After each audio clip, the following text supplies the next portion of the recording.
todos bem-vindos a mais um Ultra Talks, um evento onde reunimos um seleto grupo de profissionais excepcionais do mercado de meios de pagamento para trocar experiências, contar histórias, compartilhar vivências desse mundo conectado e digital no qual vivemos. E o nosso tema de hoje é sobre como gerir canais de distribuição complementares de forma eficiente no mercado de meios de pagamento. E ninguém mais, ninguém menos do que o Henrique Capdeville para nos dar a honra de falar hoje aqui conosco, que é o CEO da Granito. Boa noite, Capdeville. Boa noite, Carol. Boa noite, pessoal. Prazer estar aqui com vocês e dividir um pouco de conhecimento e trocar experiência, ouvir os mestres de mercado, né, Dr. Boanerges e todo mundo que está por aí. Prazer estar com vocês aqui, dividindo com essa seleta audiência um pouquinho do nosso conhecimento. O prazer é todo nosso. E antes de passar a palavra realmente para o Capdeville, eu preciso dar um agradecimento em nome da Ultra Talks para a Pagos e deixar alguns recados importantes, breves e importantes. O primeiro de todos é que esse webcast está sendo transmitido somente para os inscritos através do nosso link exclusivo do Zoom e será posteriormente feito o upload do vídeo no YouTube no canal da Ultra Talks. E as perguntas podem ser enviadas aqui pelo chat. Lembrem-se das perguntas. Esse é o nosso canal importante de networking. Vocês podem levantar a mãozinha aqui no próprio Zoom e pedir a palavra ou enviar as perguntas pelo chat. Agora sim, boa noite a todos. Daniel Neri, você nos deu boa noite, por favor, e vamos em frente. Boa noite, gente. Super obrigado aí pela presença de todos. Capdeville, que honra tê-lo aqui e com amigos aqui para fazer perguntas para você, falar um pouco de credenciamento, um pouco de campo. Vamos ver como está essa distribuição no varejo hoje em dia, né? Grande dificuldade, grandes desafios, mas acho que tem pista para correr ainda. É verdade.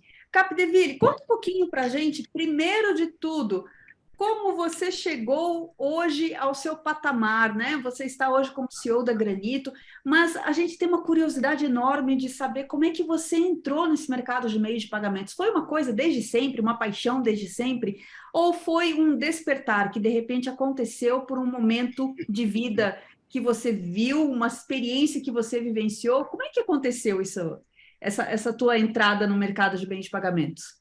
A história tradicional de Macunaíma. Você cai de cabeça e está ali dentro, né? Então, veja, eu era uma pessoa normal, bem criada, Normal. minha mãe gostava de mim, meu pai gostava de mim, eu trabalhava em RH, fazia cargos e salários, era uma coisa super legal. E nas horas vagas eu resolvi dar aula de Lotus 1, 2, 3. Você não era nascida quando existia isso, mas já houve um negócio pré-Excel que se chamava Lotus 1, 2, 3. Bondade, hein, Nery? Ganhou pontos agora, hein? E aí, o que acontece? Eu era RH numa empresa que estava mudando o seu foco, que era a precursora da Card System, né? Era a UPSI Informática, UPSI Card ainda, que estava migrando os clientes que saíam da Credit Card para montar a operação de Visa. E aí, como a gente estava pegando um sistema novo e o sistema, obviamente, não calculava as coisas do melhor jeito possível, um dia entrou na minha sala o Carlão e falou assim: Henrique, você entende de Lotus 1, 2, 3? Entendo. Você não quer fazer um recálculo das faturas para a gente, para ajudar a gente? É rapidinho, uma semana você volta para o seu trabalho e vai continuar na sua vida de RH. E isso já se vão aí 27 anos que eu estou nessa planilhinha de Excel aí. Porque o que você falou é verdadeiro. Nós pegamos o mercado, quando você pega um mercado no seu nascimento, vamos chamar assim, ou muito no começo, e você vive toda a sua fase de expansão, maturação, crescimento, ele se torna apaixonante, né? E aí eu tive a alegria e o desafio de participar do nascimento de muitas empresas desse mercado na fase de maior desafio. né? Então, eu estava na UPS quando a gente migrou todos os bancos de dentro da Credicar para fazer a operação própria de um banco do Brasil, por exemplo.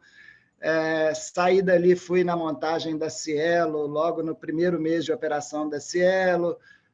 Fui um dos primeiros 30 funcionários da Mastercard no Brasil. Fui para a rede numa época de mudança de estratégia. Então, eu me diverti muito ao longo desses 30 anos. O Boanerges esteve em boa parte dessa diversão comigo aí, vivendo esta coisa, e isso torna, de fato, o mercado apaixonante. Mas foi um acidente, mas um acidente duradouro. Um acidente apaixonante, digamos assim. Exatamente, né? E conta pra gente, você teve, o que você traz de vivência fora do Brasil e hoje aqui do Brasil, pensando agora lá no teu início, tá? Para o pessoal que está aqui com a gente, que de repente fala assim, eu quero esse mercado de pagamentos, eu quero fazer carreira, assim como o Capdeville, eu quero fazer história, assim como ele faz, eu quero construir também a minha marca, meu nome.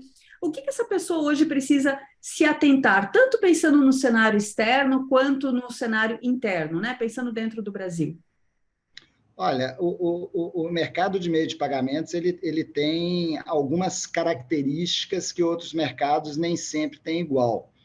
Mas, primeiro, que os trilhos eles são muito parecidos onde quer que você esteja. Os arranjos são diferentes, os competidores se organizam de uma forma, às vezes, particular de algum lugar, mas os conceitos são os mesmos, as informações são as mesmas, então você consegue usar o seu conhecimento em várias situações diferentes. Outra coisa é que o mercado é muito dinâmico, e isso faz com que a gente teve a revolução. O Edson Santos, que é outro amigo querido, também lançou lá o Pagamentos 2.0, e a gente vai ter o 3.0, 4.0, 5.0, é quase marca de carro que a gente lança aqui todo ano, porque a gente viveu desde a situação de você sair do mundo do papel, aí você viveu essa eletronicalização dos meios de pagamento. Quando você eletronicalizou o mercado de pagamento, você trouxe uma base de estabelecimentos comerciais enormes para o jogo, e isso trouxe desafios muito diferentes. Depois você foi para uma fase de bancarização, que trouxe outra série de desafios muito diferentes. Então, você sai de centenas de milhares de comércios de um lado para milhões de comércios de um lado, você sai de milhares de portadores de um lado para milhões de portadores. Esses dias eu estava vendo algum banco aí comemorando já o fato de ter aí dezenas de milhões de clientes, né? Se você somar aí a base de clientes de todo mundo, dá umas 5 vezes a população brasileira. Então tá super legal esse market share.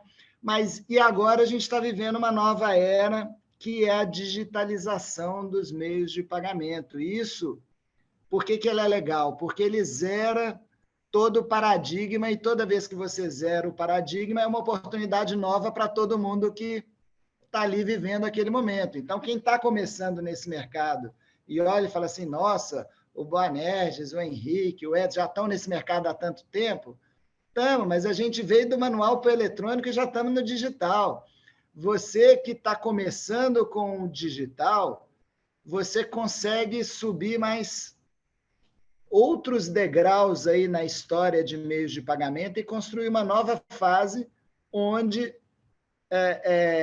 a hora do pagamento já não vai ser a mesma, né? A interface do momento da transação já não é a mesma. Não sei se ela vai acontecer nem fisicamente ou não, quantos % dela vai acontecer. E o que é bacana é que, veja, quando eu entrei nesse mercado lá em 91, a gente já tinha uma discussão de que o POS vai acabar, o POS vai deixar de existir. E o meu desafio na Mastercard era acabar com o X25. Eu tenho 2 anos para acabar com o X25, em 91. Hoje a gente está vendo que o cara ainda tem que acabar, o plano dele é o mesmo meu de 91, ele tem 2 anos para acabar com o X25 ainda, em 2022, porque esse é o bacana do meio de pagamento, porque ele mantém um nicho daquilo que era o antigo e ele vai colocando os tijolos em cima. Então, você traz nova tecnologia, você traz nova metodologia, você traz novas interfaces, e elas sempre são agregadoras. Você não descarta nada, as coisas continuam operando de um jeito que os seus conceitos básicos são mantidos. Então, eu acho que é, de fato, uma indústria apaixonante, uma indústria que é outra característica que eu acho que é super importante, ela vem com manual de instruções. Se você tiver curiosidade, dedicação e quiser estudar os manuais da Visa, da Mastercard, da Elo, do Amex, você tem os conceitos básicos, você não tem que aprender no tapa tudo aquilo que está acontecendo. Então, é um segmento que a gente fala, né? Já é maduro hoje, já não é mais crescente como já foi um dia, mas de uma rentabilidade ainda bastante mais expressiva do que as demais indústrias do mercado. Então, é super recomendável dedicar tempo e paixão a essa indústria. Agora, você vê, você está me contando aqui de como era lá no começo, e antes de eu me perguntar a respeito dos desafios da própria Granito, antes dos desafios do Capdeville, eu fico pensando assim, me corrige se eu estiver errada nas datas aqui, mas lá em 91, 92, 93, a gente estava entrando com o Google estava aparecendo nesse mercado ainda.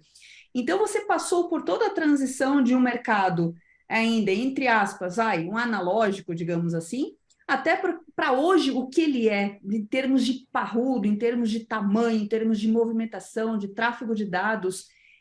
Foi uma movimentação muito rápida para pouco tempo, não foi, não? Isso deve ter exigido de você uma adaptabilidade incrível. É bastante impressionante, né? Porque você tem agentes diferentes, agentes múltiplos, você vivia uma situação relativamente controlada até 2006, quando o Banco Central começou a vir e fazer uma regulamentação para abrir mais esse mercado. Muita gente ainda tinha dúvida se isso ia acontecer ou não, mas quando você olha aquilo que você falou, quando eu olhei pelo mundo afora, eu vi que outros 15 países o Banco Central já tinha feito a intervenção e já estava operando. Você vê que é inevitável aquela coisa. E muita gente também fala, mas tinha menos competição naquela época. Não, a gente competia com uma rivalidade absurda, só que ela era em bloco, Visa, VisaNet e seus bancos contra Mastercard, Rede e seus bancos. Então, era uma competição muito forte, por blocos.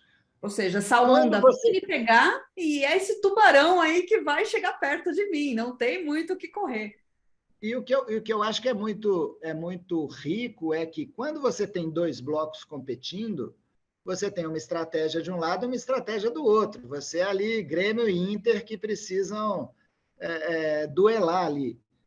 Na hora que vem a abertura e você começa a ter os incumbentes, que são os três grandes, você começa a ter novos entrantes aqui, você começa a ter as fintechs entrando, você começa a ter que conviver com 100, 200 estratégias diferentes simultâneas entrando e você tendo que fazer o dia a dia, a estratégia para o novo, combater o que está fazendo, e isso fortalece muito o crescimento dos profissionais desse mercado, porque você tem que ter a capacidade de reação muito forte e ao mesmo tempo que você tem uma competição muito forte, você tem que ter esses agentes tomando conta do mercado, porque tem uma agenda de fazer o sistema de meios de pagamento ser cada vez mais eficiente, baixar o custo para a sociedade, tornar o país mais competitivo no mundo afora, que é a sua responsabilidade como indústria e a sua responsabilidade como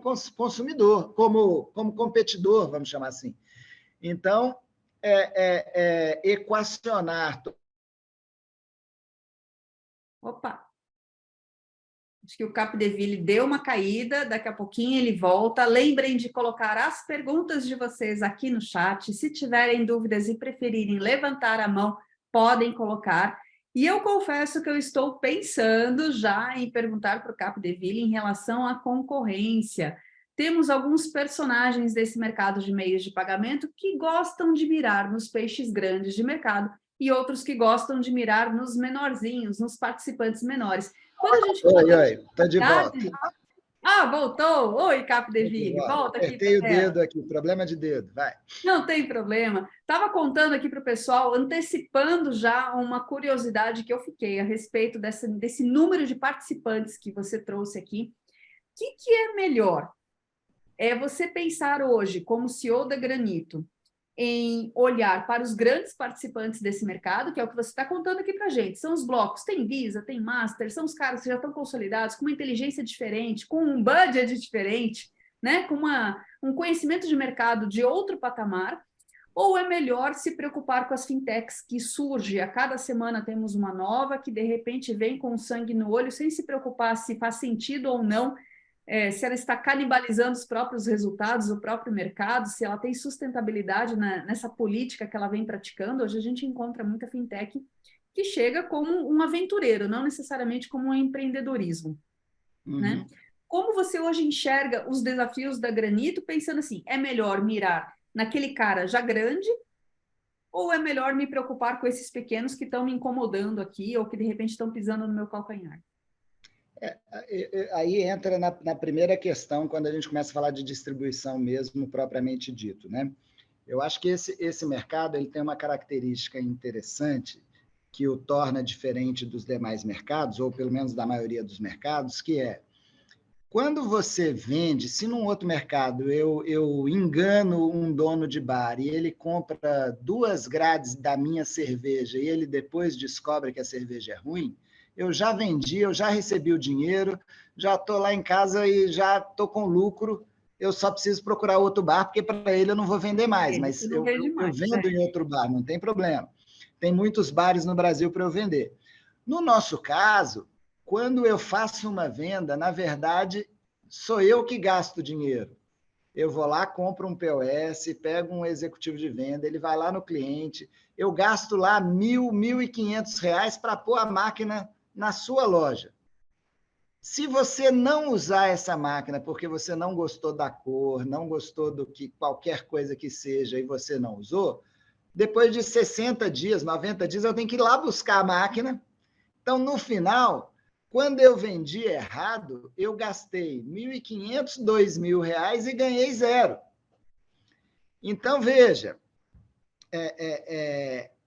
quando você está nessa situação, você ter uma rede de pesca em mares que você tem maior sucesso e que o cliente, você tem acesso a um cliente que está mais propenso a trabalhar com você, você vai ter um resultado muito mais positivo.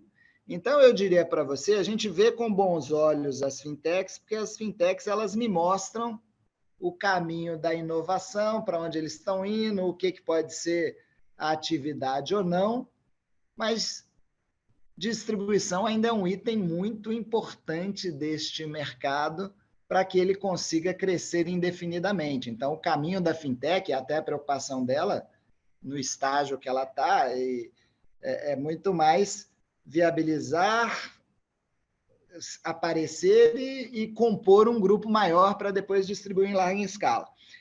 Então, no nosso caso aqui da Granito, e como a gente vem se posicionando como alguém que quer estar no grupo das maiores empresas desse segmento, aquelas que vão sobreviver ao mundo pós-competição, que eu acho que a gente está entrando agora, não tem muito como mais eu ficar olhando para nichos. Eu gostava quando eu podia olhar para um nicho, pegar aquele nicho, era bem mais tranquila a vida. Agora, você tem que ter uma oferta de valor para aqueles clientes que muitas vezes já são os mesmos clientes de todo mundo e você tem que ser escolhido. E aí, quando você tem que ser escolhido, não tem outra alternativa que não trabalhar igual um doido para entregar o que o cliente precisa para você ser escolhido por ele. Porque o que eu chamo do mundo pós-competição? Veja, houve uma época, se a gente voltar no tempo aí da telefonia, que todo mundo trocou de telefone. Você saiu da Claro, foi para TIM, depois você foi para Oi, depois você foi para Vivo, aí saiu uma propaganda na TV, o cara te dava metade do preço. Aí, de repente, ficou tanta oferta de todo mundo que no final você falou assim, cara, eu já conheço a Claro, eu já sei os problemas da Claro, eu não quero trocar mais, porque ou tudo é muito ruim igual, ou tudo é muito bom igual, e eu vou ficar aqui porque aqui, pelo menos, eu me sinto melhor do que ficar trocando.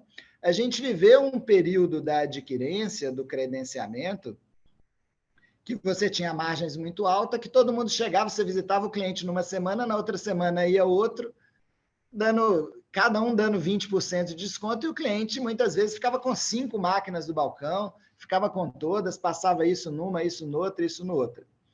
O que ele já começou o que já está acontecendo é que ele já olha e fala assim, cara, mas eu vou ter 5 máquinas no meu balcão de um cara diferente, aí eu recebo isso aqui numa, eu recebo isso na outra, na hora que dá problema eu preciso ver isso, ver aquilo outro. Então, por um lado, o mercado fica menos nervoso, mais estável, porque você tem que ter alguma oferta de valor para o cliente que o faça te ouvir e ficar com você. Por outro lado, cada falha é um golpe duro de você recuperar a confiança do cliente, né? Então, eu acho que essa estabilização, e muitas vezes você está falando de dinheiro, olha, veja bem, você tem uma loja, 70% da sua venda é feita no cartão, e você vai lá e coloca uma máquina desconhecida que não é de nenhum banco, de uma fintech, para receber o dinheiro dessa fintech. Cara, eu admiro a sua coragem. Eu acho que você é uma pessoa que vai se dar bem no mundo. Eu não colocaria, porque se alguma coisa acontecer, eu não receber meu dinheiro e perder 70% do volume do mês, eu vou ficar muito chateado. Então, você acaba que, nesse pós-competição que nós estamos falando aqui, vai haver uma consolidação e você vai ter que estar pronto para oferecer serviços com qualidade, com robustez. A gente vende 2 coisas nesse mercado, conveniência e segurança. Segurança tem a ver com sua robustez, com seus processos, com seus acionistas, e a conveniência tem que ver com a sua capacidade de inovação. E o que nós estamos muito preocupados é nesse tripé. Eu tenho que estar saudável com o meu capital de investimento para que eu possa continuar crescendo e inovando. Eu tenho que estar com uma operação robusta que o cliente não tenha que se preocupar com ela ao longo do tempo. E eu preciso ter a capacidade de constantemente atender bem esse cliente de uma forma que também é peculiar na nossa indústria, porque a nossa indústria, veja, como você vende para o varejo, tudo que você vende para o varejo, o custo, nada é mais importante que o custo. Tudo que você vai oferecer é bem-vindo desde que o custo seja competitivo, porque no varejo não é o consumidor final que topa pagar um valor maior para ter um iPhone, o varejista não, ele vai ter aquilo que for mais barato para ele. Então, a gente tem que ter uma preocupação muito grande com esse custo que vai ser oferecido na ponta. Então, veja, o cliente não para ouvir um telemarketing de venda, para receber um WhatsApp e falar, vou trocar minha máquina porque eu recebi um WhatsApp. Isso chama a atenção dele, é óbvio. Mas você tem que ter uma interação com ele de alguém para que ele tenha confiança para migrar e para trabalhar com você. E, ao mesmo tempo, depois você manter esse cliente com você. Se você tiver uma pessoa para cuidar de cada 10, a conta não fecha. Então você tem que ter Essa era a minha próxima pergunta, Capdeville. Se você enxerga que, dado esse cenário que você está mostrando aqui para a gente, ter alguém no PDV fazendo relacionamento e conversando e entendendo o dia a dia desse lojista é uma coisa que não tem como ser diferente. Olha, é desafiador. Eu acho que é bem desafiador, porque muitas vezes a maioria das vezes, ou quando a gente vê propagandas ou qualquer coisa do cara falando que quer entender o cliente, na verdade, ele está entendendo o cliente na perspectiva dele. Então, às vezes, você vai perguntar, mas o que você vai falar lá com o cliente? Eu vou falar por que ele não fez mais crédito. O que o cliente quer saber se ele fez mais crédito ou se ele não fez mais débito?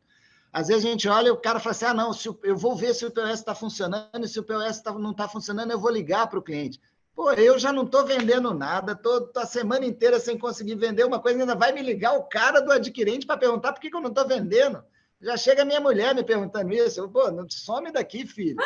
Excelente. Então, o que acontece?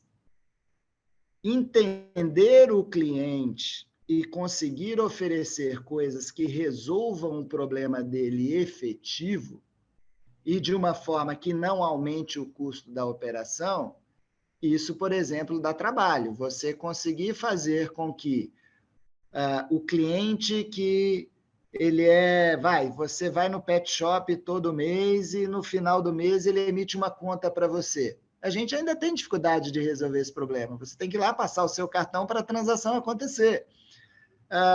Eu ainda tenho dificuldade para, num salão de beleza, você fez a unha, fez o cabelo e fez uma maquiagem.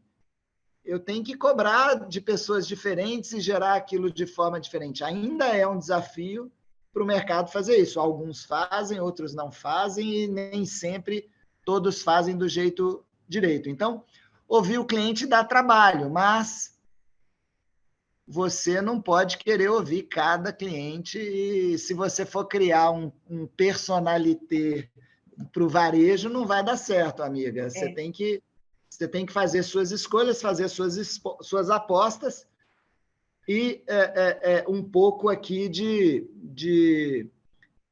qual que é a vantagem que eu digo quando você tem um market share aí abaixo de 5%? Cara, se eu só tenho um market share de 5%, a única coisa que eu não preciso é tentar agradar todo mundo. Escolhe o pedaço atrativo, não queira cliente chato é chato, então escolhe um cliente mais legal.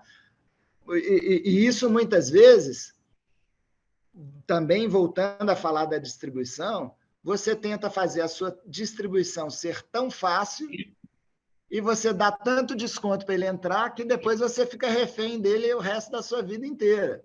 Mas olha, Capdeville, antes de liberar aqui o microfone para o Luiz, eu preciso falar o seguinte: eu preciso falar com você sobre o mercado vermelho, o mar vermelho, que a gente vai entender até que ponto nesse cenário pós-competição que você está trazendo aqui para a gente, e trazer um pouquinho de história aqui, o quanto eu não vi, o que dirá o Daniel Neri, que tem muito mais anos de estrada aqui nesse mercado, de gente que vai tendo que visitar, né, o lojista e acaba tendo que prestar uma consultoria comercial também, porque o lojista não está vendendo. E aí, quando você vê, esse profissional está lá, tá explicando como vender mais, como arrumar uma vitrine, como organizar um fluxo de caixa, como organizar os próximos pagamentos. É uma loucura. Realmente tem que saber escolher os clientes. Agora, vou te dizer, tá? E essa é uma coisa que eu tenho comigo também. Cara, fazer o meu é difícil pra caramba. Eu vejo falha todo dia, a gente conserta todas as coisas. Quando eu vejo o cara querendo fazer o do outro, eu falo, caramba, bicho, eu não consigo fazer o meu, e você está conseguindo ensinar o cara a vender. Eu nem tento, cara, eu nem tento.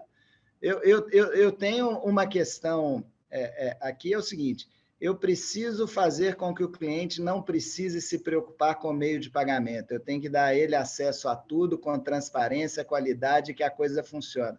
Cara, este é o meu papel. Qualquer coisa fora disso, eu não entendo, não sei fazer, torço para que ele consiga, sou super feliz que ele tenha os melhores profissionais de mercado, mas eu não estou nessa de estamos juntos, vamos juntos, sei lá o quê. Vou te fornecer um curso disso, uma assessoria daquilo, uma consultoria daquilo. Não consigo, eu tenho que fazer o meu bem feito para caramba, abaixo o custo, e eu sempre conto uma história que eu gosto de falar porque é o HSBC já não está aqui, então eu posso falar mal sem ferir ninguém. Mas quando eu trabalhava com o HSBC lá e me mandaram uma oferta de conta corrente no HSBC, que se eu abrisse a conta eu ia ganhar um jogo de toalhas Teca.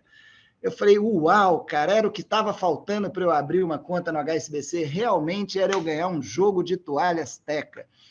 Então, veja, não há como você fidelizar o cliente dando oferta não ligada ao seu core business, não ligada ao que é o teu papel. Você pode agradá-lo, o que é bacana, você pode fazer relacionamento, o que é bacana, mas fidelizar em torno do produto que você está oferecendo exige que você seja muito bom naquilo que você faz. Eu costumo brincar, o que adianta eu ter um banco que me oferece 1.200 alternativas de investimento? Cara, eu não vou nem ler as 1.200, né?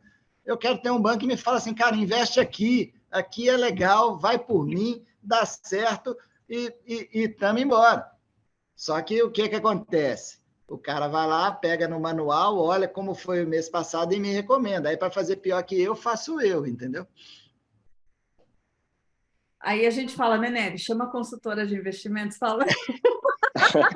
Não, mas o que você trouxe aqui, Carol, é legal, porque assim, são momentos assim que o Henrique está trazendo da indústria, até assim, momentos que tiveram até que a gente fez no passado, eu e a Carol trabalhamos juntos no passado, na época de Hipercard, no Unibanco e tal, que era um momento de construção, né?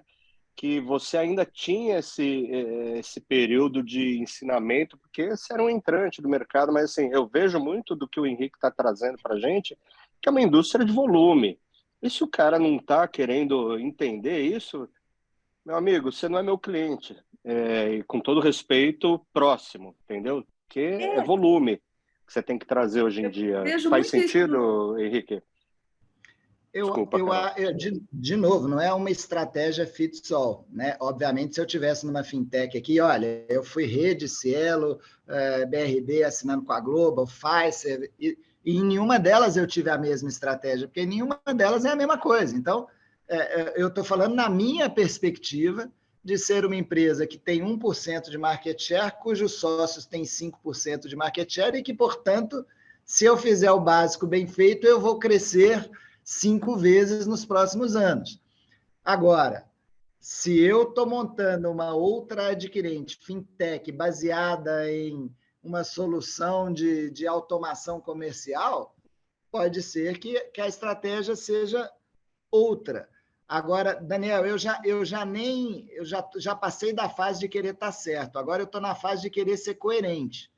Então, veja, você vira para mim e fala assim, eu sou uma empresa que estou aqui na automação comercial, então o meu negócio é super diferente para o cliente, papapá, e eu vou fechar o cliente e vou conseguir tudo. Tá bom, e como é a sua distribuição? A minha distribuição é terceirizada em 80%, é quarteirizada em outros 10%, é sesterizada, eu dou um percentual do negócio e o cara que vende cerveja é o cara que vende adquirência. Eu já passei dessa idade, entendeu? Isso aí não vai dar certo, não orna, eu costumo dizer não orna.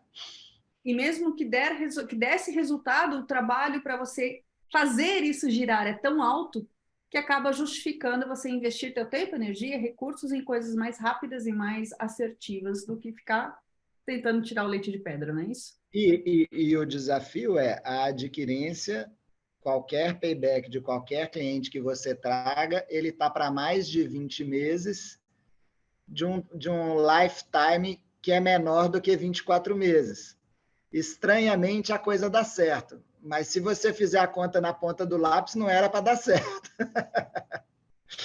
É interessante. E por quê? Porque é o que o Daniel falou. No final, o que você ganha é no volume do cara que permanece com você ad eterno e que está pagando e sustentando tudo que você está fazendo. E isso é um negócio, veja, vamos pegar assim, se você fizer um business case, você não compra 1 milhão de POS e vai vender maquininha, como teve gente aí no passado que fez. Depois que você toma essa decisão, olha só, no dia anterior você olha e fala assim, devo comprar 1 milhão de maquininhas? Não, isso não vai dar certo. O Banerj, se consultado, vai falar, não, isso não vai dar certo, vai dar ruim, cuidado, isso aí e tal. No dia seguinte que você comprou 1 milhão de POS, e você chamar o Banerj de novo, ele vai falar, mas você já tem 1 milhão de POS aí parado, não está fazendo nada, põe ele para gerar receita. Aí você coloca ele para gerar receita e ele vira um ativo muito importante e você constrói uma empresa muito grande. Então, assim, os seus desafios, eles são... Você é um intermediário da indústria, você não é um B2C aqui, você é um B2B2C. E nesse B2B2C tem um exercício de fé, porque você não pode controlar todas as variáveis, que você tem que fazer apostas, e depois você pode escrever o livro. Você pode escrever o livro que você quiser, que você pensou em toda a estratégia. Eu errei boa parte das estratégias que eu criei, e só me dei bem porque eu não fui teimoso de permanecer nelas e conseguir mudar o rumo na hora que eu vi que estava indo para o lado diferente. Porque o nosso mercado, e em especial o credenciador, você tem um poder de atuação, mas também você tem muitas variáveis acontecendo ao mesmo tempo, que talvez a sua capacidade de reagir seja tão importante quanto a sua capacidade de agir. Ou seja, estamos tendo uma aula de planejamento estratégico com o querido Henrique Capdeville. E vamos lá, Luiz Carlos, conte para a gente a sua pergunta. É uma coisa simples, Capdeville. Bem, antes de mais nada, obrigado pela visão bem realista, né? Você está colocando uma visão coerente e aponta que algumas estratégias do passado foram erros crassos, né? De algumas empresas. Agora, você acha que, no momento, esse volume já acabou? Quer dizer, o mercado já não cresce mais, ou existem algumas regiões do país ou alguns nichos que ainda há oportunidade de crescer a quantidade de estabelecimentos? Ainda há espaço para crescimento ou é só rouba-monte? Não, eu acho que o desafio aqui, veja, tem muito rouba-monte, né, obviamente. A penetração do cartão no consumo das famílias já está bastante significativa em padrões internacionais, e daí para cima já é desafiador.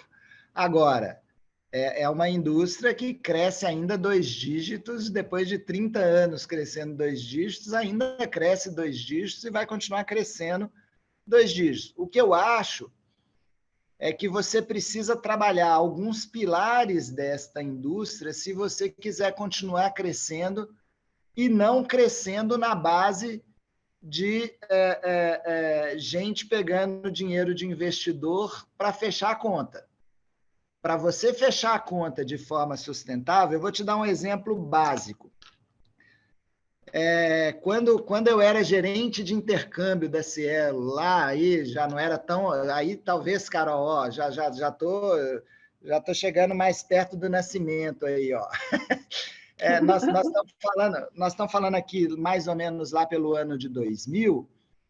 O que acontece?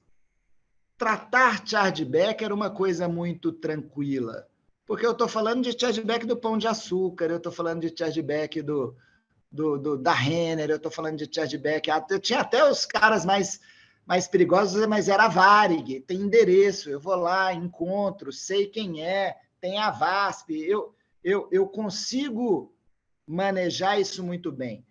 Aí você vem e fala assim, eu quero universalizar a aceitação do cartão. Maravilha. E eu vou lá e coloco o rapaz que está na praia vendendo colar, eu dou uma maquininha para ele, vendo uma maquininha para ele, porque ele está na praia vendendo colar. Só que aí eu dou o direito de chargeback por mercadoria não entregue, mercadoria defeituosa. O cara tem que me comprovar que ele fez o serviço, e ele é uma pessoa física. Ele é uma pessoa física, então imagina como é que eu, adquirente, vou prometer para você que nenhum dos meus clientes, pessoa física, vai morrer nos próximos 6 meses e que eu te dou garantia que ele pode usar. Então, a indústria vai ficando velha nessas coisas, e aquilo que foi um instrumento muito poderoso de diferenciação para a gente, para entrar, que era o chargeback, porque isso fazia muita gente ter a segurança de usar o cartão, hoje, quando está praticamente todo mundo aceitando o cartão, você simplesmente tem que falar o seguinte, cara, isso aqui só passa a ser direito no segmento tal, na situação tal, na condição daquela, porque senão você limita o crescimento e você vai acontecer o que a gente vê hoje, muitas vezes nos bancos digitais, e o que acontece com a gente também, que é o cliente se dá mal na Granito, aí ele vai lá e se credencia na GetNet, aí ele vai para a Cielo, aí ele vai para a rede, aí ele vai para... E o sistema como um todo está pagando aquela conta de uma situação que, hoje em dia, se você universaliza a aceitação, desculpa, não dá para eu dizer que você vai ter uma garantia total numa transação feita num estabelecimento que fature menos de 50 mil por mês na bandeira, entendeu? Você tem que falar, cara, ó, nesse lugar aqui, o borracheiro, aqui no borracheiro, o risco de pagar no cartão é como se fosse você pagando no Pix ou no dinheiro, porque esse estabelecimento não tem estrutura para te dar a garantia que você tem. Ah, mas na agência de viagem continua, mas na joalheria continua, mas no shopping continua. Então, essas adequações, se elas não acontecerem na nossa indústria de meio de pagamento, ela vai acontecer no Pix, ela vai acontecer no Banco Central e ela vai acontecer porque o mundo vai se resolver. Ele vai se resolver. E o desafio, então, Luiz, eu acho que é esse. É como é que você tem uma solução adequada para esses novos públicos que vão entrar, da mesma forma que você tem que ter lugar que você tem que ter a taxa de conveniência para poder viabilizar a aceitação do cartão, assim como mil coisas que você vai ter que fazer e que a indústria vai ter que resolver para trazer volume novo para ela. Agora, nós somos uma parte importante de meio de pagamento. E nós não seremos 100% de meio de pagamento. Continua sendo muito mais fácil eu transferir dinheiro para você, da minha conta para você, do que vou pegar o meu cartão Visa para mandar dinheiro para o Luiz Carlos. Cara, me ajuda aí, vai. Né? Boa, boa. E antes de passar a palavra para o Ilustres Boanerges, eu preciso contar aqui que o Lincoln está dizendo, por favor, não coloque as nossas histórias pregressas, então ele abriu uma janela que agora a gente quer saber de todas, Lincoln. Lincoln da onde? Não conheço. Não sei. Não sei quem é. É um irmão meu que ele conhece. Aprendendo também, não só aula de planejamento estratégico, com um pouquinho de malandragem. Lincoln, o quê? E depois do Boanerges contar para a gente o que ele está pensando aqui, a gente vai passar a palavra para o Daniel Reis, que mandou pergunta aqui no nosso chat. Então, pessoal, se puderem liberar o microfone do Boanerges, a gente já entende aqui o que vai surgir nesse papo, porque aqui temos conversas de alto nível, não é não, Boanerges? Boa noite. Boa noite, Carol. Boa noite, amigos. Boa noite, professor da prática, Henrique Capdeville. É incrível te ouvir e aprender com você, porque você traz uma perspectiva pé no chão, de realidade, de quem fez, de quem continua fazendo e quem certamente ainda vai fazer muito por esse setor. Mas eu te pergunto, sendo sempre muito pragmático, sendo muito objetivo, como você sempre é, o negócio de adquirência, estamos falando dele aqui de várias perspectivas, ele vai continuar se sustentando ainda durante muito tempo, ou ele está tendendo a se sustentar muito mais por uma comoditização, onde você não se diferencia mais a qualidade de um item para outro. E aí é necessário um outro patamar, é necessário que ele estenda as suas fronteiras e inverta, inclusive, o vetor. Ao invés de eu vender, eu empurrar aquilo que era necessário, era indispensável, hoje já não é mais, na realidade já tem muita oferta, né? Eu tenho que inverter o vetor, tenho que olhar o que é que o cliente precisa e que eu tenho competência e capacidade de atender para que eu faça uma oferta de valor agregado. né? Não só ali o meio de pagamento baseado em cartão, mas, eventualmente, outros meios de pagamento, eventualmente, outros serviços financeiros, de alguma maneira, ajudá-lo em algumas coisas, de alguma maneira, ajudá-lo, eventualmente, na gestão dos seus negócios, na venda, nos seus processos de back-office, etc., no seu ERP, etc. Enfim, como é que você vê esse possível processo de migração de uma oferta única, quase única, de algo que era indispensável, que foi no passado, para um cenário hoje de hipercompetição e de margens mais baixas, e para um futuro possível de uma diversificação de oferta, mas que é baseada na necessidade do cliente e na minha capacidade de responder essas necessidades, jamais entrando na tentativa de querer ser tudo para todos, e quando se tenta isso, não ser nada para ninguém com qualidade. Vamos ouvir o professor.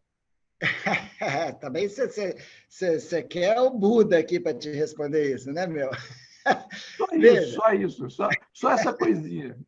Veja, eu vou pegar até porque acho que a pergunta do Daniel Reis vai na mesma linha tua aqui de qual o próximo passo para as adquirências, muitas começando a apostar na conta digital, domicílio bancário e etc. Veja, eu acho que o nosso mercado de meio de pagamentos hoje não tem como você dissociá-lo das grandes bandeiras que dão o ritmo deste mercado, né? A partir do momento que eu tenho as bandeiras, tem uma série de requisitos a cumprir para fazer a transação naquelas bandeiras, você acaba precisando, dentro do teu mercado de dois lados lá, ter um guardião do lado de cá e um guardião do lado de lá para que a coisa aconteça. Agora, a gente vende conveniência e segurança. Quando eu olho e falo assim, peraí, o que era a minha conveniência? Nossa, a minha conveniência um dia foi fazer com que, quando o Boanerges precisasse de um crédito no banco, ele tinha que ir lá no banco para pegar o dinheiro para depois ir comprar, agora ele chega lá para comprar e já tem o crédito, brota na carteira dele de forma milagrosa, ele usa e aquilo foi a conveniência que a gente vendeu lá atrás. Quando você pega lá de trás e traz para hoje, e o Boanerges já acessa o aplicativo do banco dele, já se autentica ali no equipamento dele, e ao se autenticar ali, a segurança aconteceu num ambiente fechado entre o Boanerges e o banco, boa parte daquilo que eu agrego de segurança hoje, que é um POS com 14 pontos, que se autodesfaz quando acontece não sei o quê, parará, para poder transmitir no PCI um dado de cartão, que eu posso fazer um monte de coisa com aquilo, isso um pouco que rui, né? E deixa de ser significativo o que você agrega de segurança, porque se o dinheiro agora no Pix ele flui do portador para o estabelecimento, eu não tenho nenhum dado crítico. Eu tenho uma chave Pix ali que é de domínio público, que eu posso trafegar sem problema. Então, quando eu olho o Pix, ele jogou um desafio na indústria de ter uma estrutura de custo estúpida e ridiculamente mais barata do que a situação que a gente tem na indústria hoje. Em paralelo a isso, você tem dois movimentos aí. Você tem um movimento das bandeiras, que há 10 anos atrás custavam 0,12% do valor da transação, hoje custam 0,21% a 0,22%, e por mais que o Banco Central tente disciplinar, elas majoraram o seu preço, que já é indexado pelo crescimento da indústria. Veja, a inflação é de 6%, o crescimento da indústria é 20%, e o FII de bandeira cresceu nessa proporção de 20% e não de 6%, e, além disso, ele ainda foi majorado em pelo menos 70% nos últimos 6 anos dentro da indústria. Então, você passa a ter um desafio muito grande nessa indústria de continuar sendo competitivo, dado que foi lançado uma solução de pagamento mais atrativa que a sua. do ponto de vista de custo para a sociedade. Então, veja, eu acho que, em parte, é o que você está dizendo de eu preciso continuar agregando valor para o varejista, e agregar valor para o varejista é organizar os recebimentos dele de uma forma que ele consiga conciliar o que ele está recebendo, seja de onde for, com os seus sistemas internos e ERPs que estão lá fazendo a transação. Você pode, como estratégia, tentar fazer uma integração para trás e falar, também vou fazer automação, também vou fazer processamento. A gente vê Visa e Mastercard tentando comprar empresa de processamento. O problema é que você, enquanto adquirente, tem um ganho, e você, enquanto empresa de automação comercial, você tem um ganho outro, muito diferente daquilo que você tem. Então, eu acho que esta estratégia de você assumir outros papéis, ela é um pouco, mais ou menos como, eu acho que ela é contenção de dano. Você vai diminuindo o teu ganho, e você estica a sua vida útil. Legal, bacana, mas eu gosto de pensar mais no seguinte, a gente é um intermediário na indústria para fazer que uma solução bancária chegue no varejo da forma mais fácil, transparente e possível de uso para ele. Momentaneamente, eu estou na oferta de meio de pagamento de cartão, porque isso é mais fácil. Agora, o Banco Inter, o Banco BMG, que são sócios da Granito aqui, eles sempre vão precisar de alguém que entenda muito forte do varejo para entregar soluções que sejam importantes para o varejo, que podem envolver outras coisas. Elas podem envolver crédito, elas podem envolver soluções financeiras, ela pode envolver fluxo de capital de giro, ela vai envolver um monte de necessidades. Mas eu manteria a questão financeira associada, porque a gente é da indústria financeira, para entregar uma solução mais completa para o lojista. Agora, a solução completa para mim não é lançar uma conta digital meia boca, fazer uma adquirência meia boca, fazer um TEF meia boca, fazer uma aplicação meia boca e falar assim, eu tenho uma solução completa para você, mas não entendo porra nenhuma do seu negócio.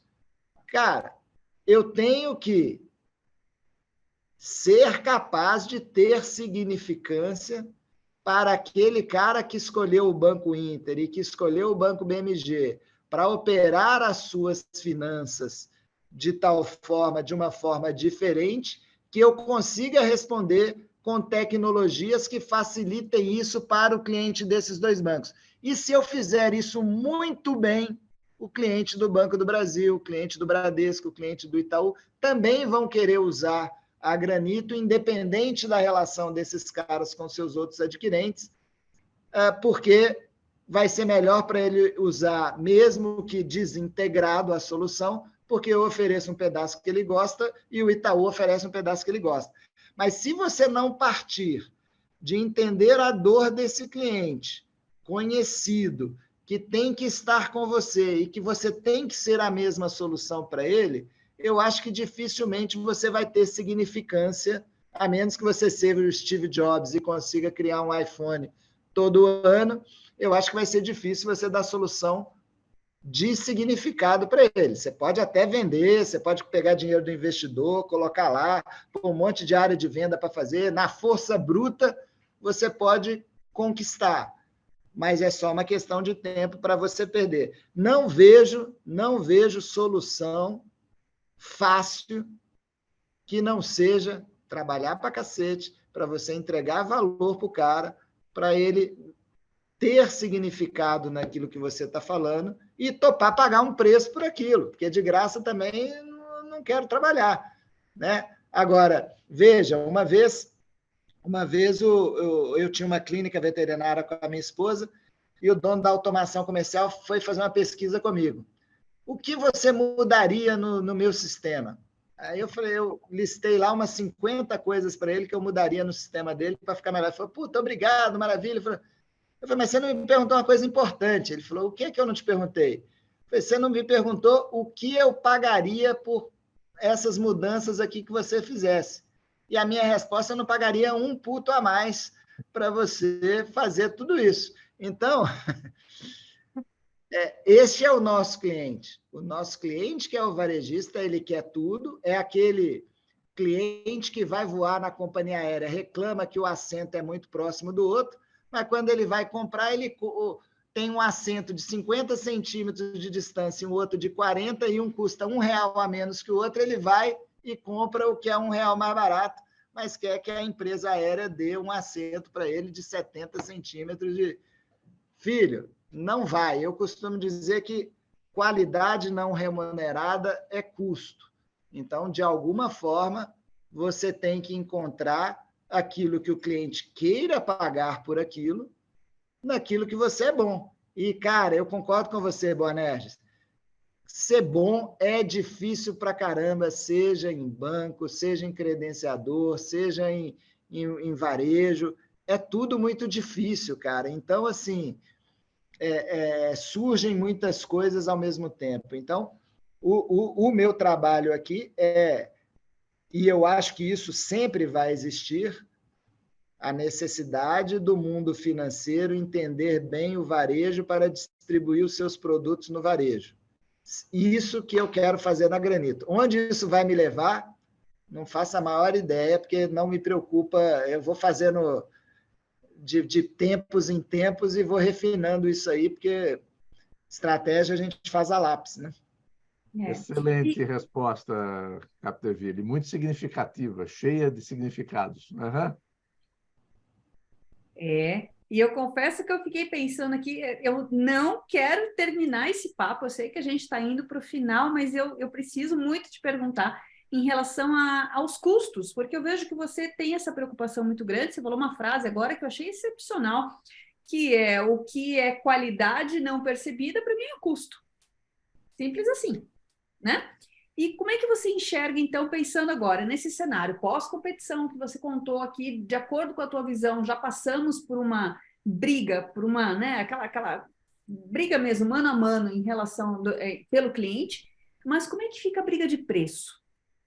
Porque temos alguns parceiros grandes que usam justamente o tamanho como forma de barganha, e tem o pequenininho, que de repente tem um potencial grande, mas não tem hoje capacidade financeira de pagar um pouco mais por isso.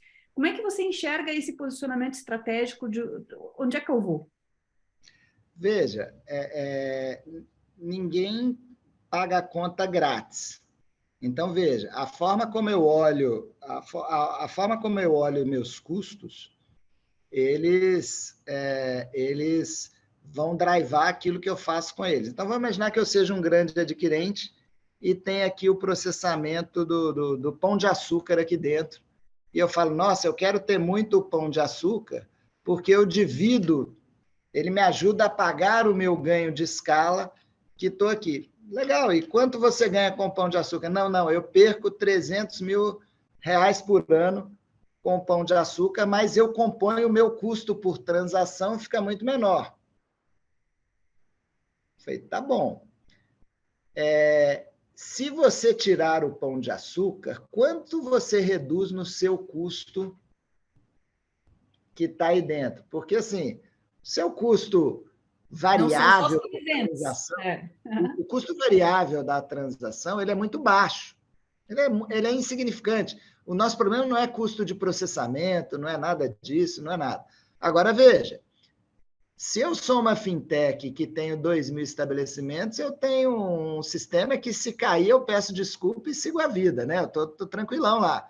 Se eu tenho um pão de açúcar ali, eu tenho que ter 8 vezes a minha capacidade de processamento. A nossa indústria é uma indústria que só de capacidade ociosa a gente deve ter umas 300% de capacidade ociosa dentro da indústria, porque todo mundo tem que estar... Só Cielo e Rede já estão preparados para processar todo o volume do mercado.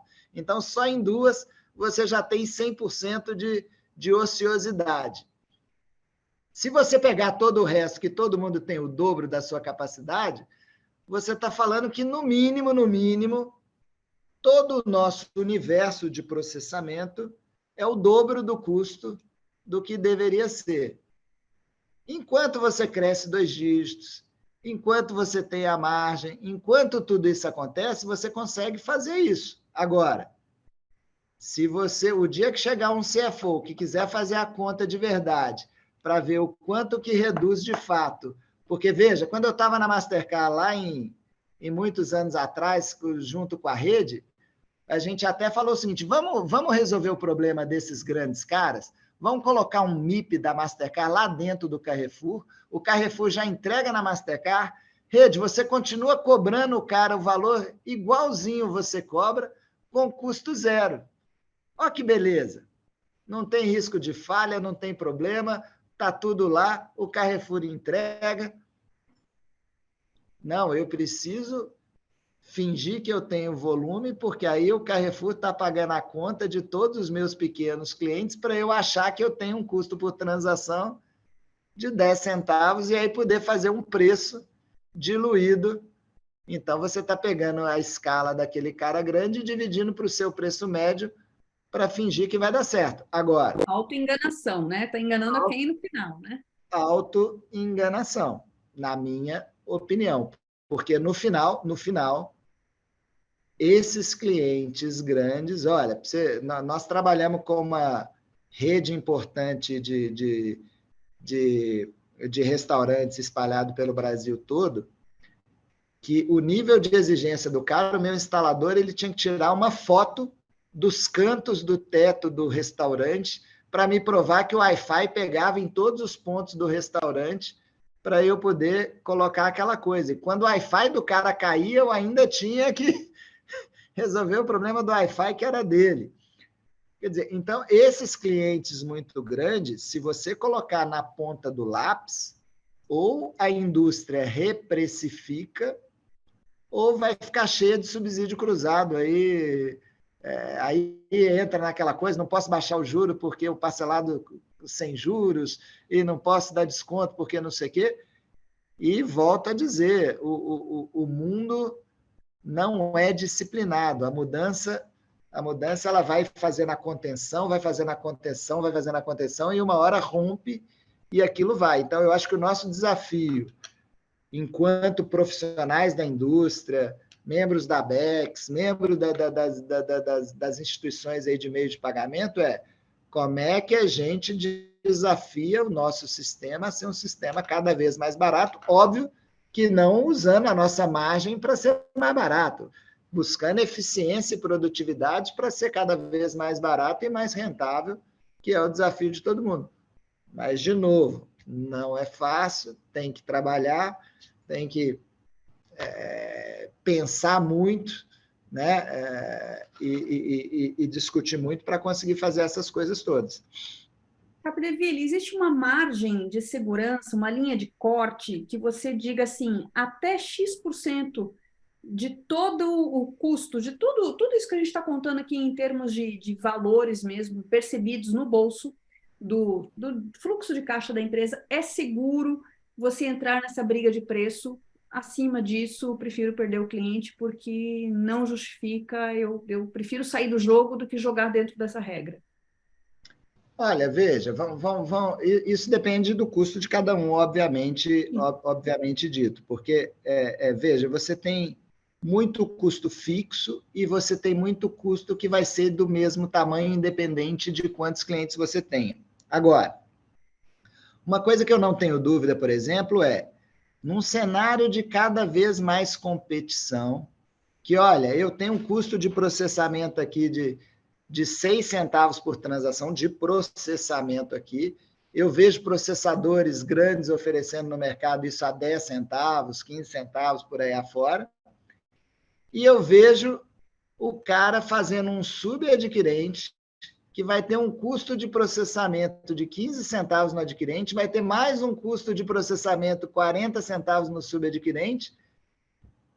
Cara, se o custo é a coisa mais sensível desse mercado, como é que você vai ser competitivo processando a transação 2 vezes? Fala para mim.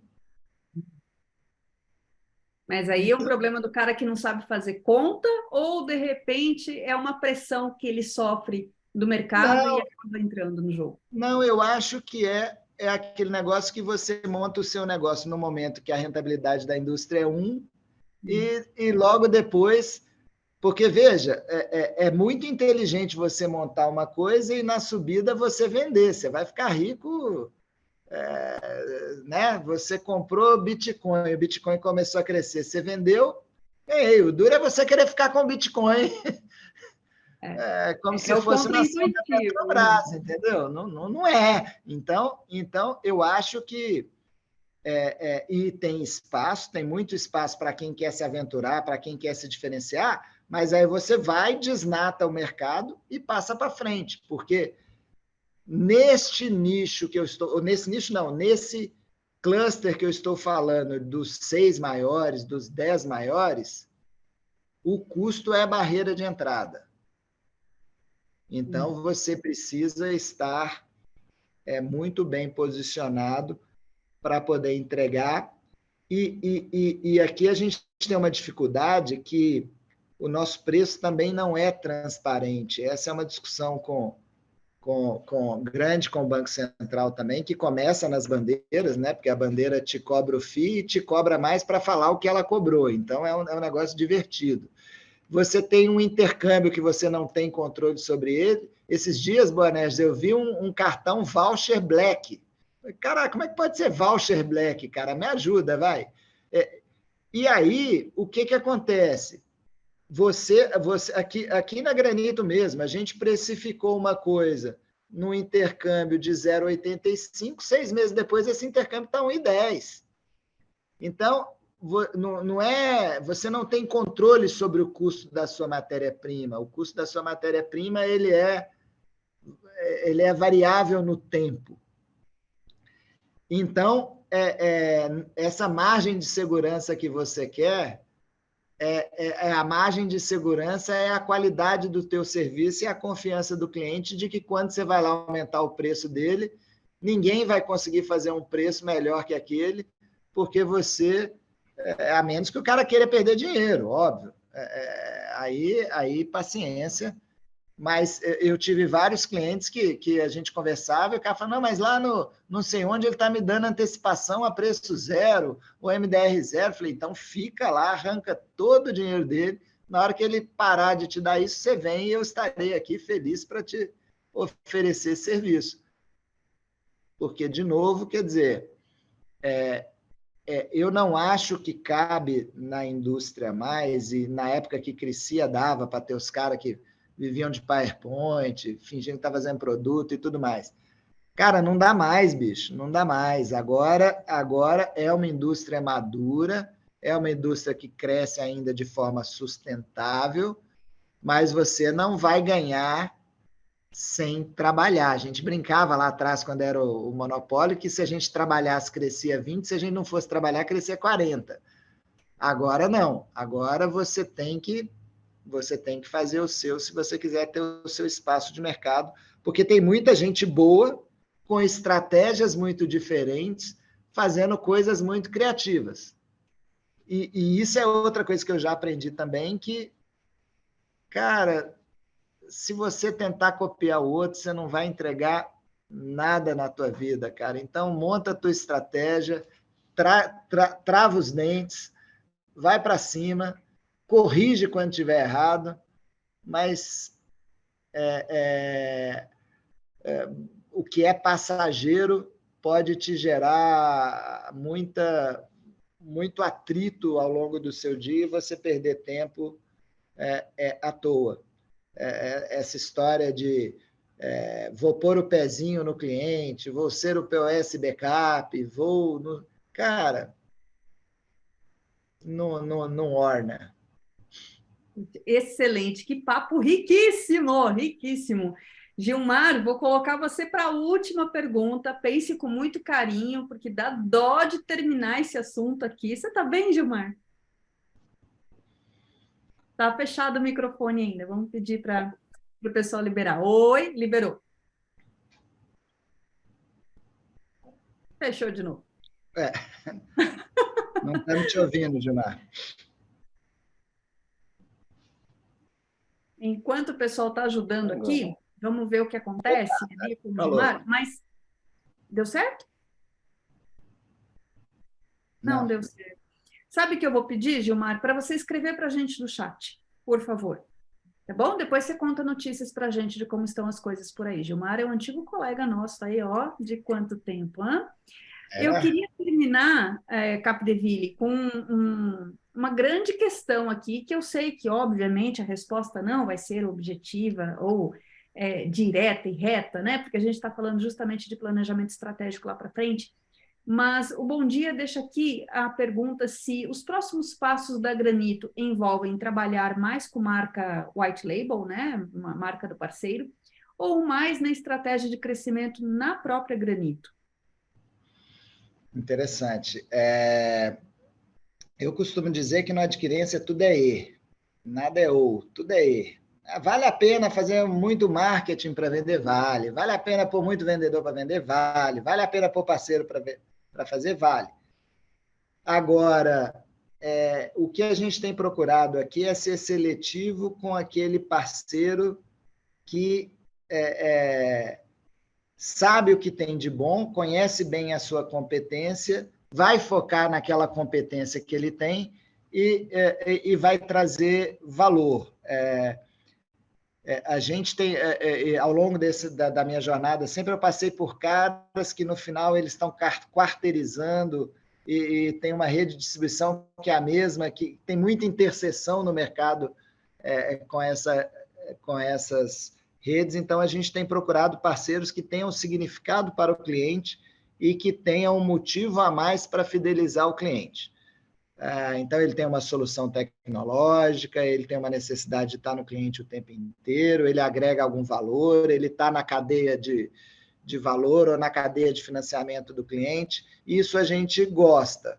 Agora, desde muito tempo, eu nunca acreditei muito no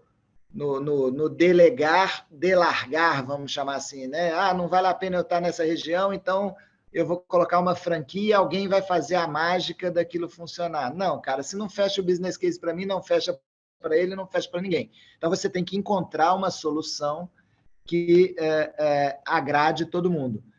Isso nos leva a ter menos parceiros. Hoje, mais ou menos 15% do nosso volume vem de parcerias, e a gente acha que esse percentual é bom. Se eu continuar crescendo nos canais na mesma proporção, não tem a pretensão de que isso vire 80%. A gente, para trabalhar com um subadquirente, por exemplo, teria que ser um subadquirente de muito significado para o cliente, porque a gente tem uma questão que é a tecnologia própria.